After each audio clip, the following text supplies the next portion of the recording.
భారత ప్రధాన న్యాయమూర్తిగా విధులు నిర్వహించిన జస్టిస్ సంజీవ్ ఖన్నా పదవీ విరమణ చేశారు. సుప్రీంకోర్టు 51వ సీజేఐగా 2024 నవంబర్ 11న బాధ్యతలు చేపట్టారు. 6 నెలల పదవీ కాలం ముగియడంతో నేడు రిటైర్ అయ్యారు. కాగా సుప్రీంకోర్టు తదుపరి సీజేఐగా జస్టిస్ బిఆర్ గవాయ్ బుధవారం బాధ్యతలు చేపట్టనున్నారు. గవాయ్ని సుప్రీంకోర్టు 52వ సీజేఐగా రేపు రాష్ట్రపతి ద్రౌపది ముర్ము ప్రమాణ స్వీకారం చేయించనున్నారు. ఏడాది నవంబర్ 23 వరకు సీజేఐగా ఆయన కొనసాగనున్నారు.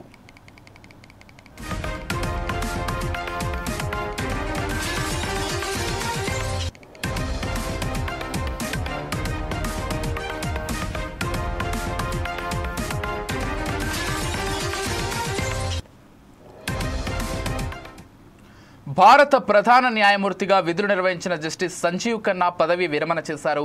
సుప్రీంకోర్టు 51వ సీజేఐగా 2024 నవంబర్ 11న బాధ్యతలు చేపట్టారు. 6 నెలల పదవీ కాలం ముగియడంతో నేడు రిటైర్ అయ్యారు. కాగా సుప్రీంకోర్టు తదుపరి సీజేఐగా జస్టిస్ బిఆర్ గవాయ్ బుధవారం బాధ్యతలు చేపట్టనున్నారు.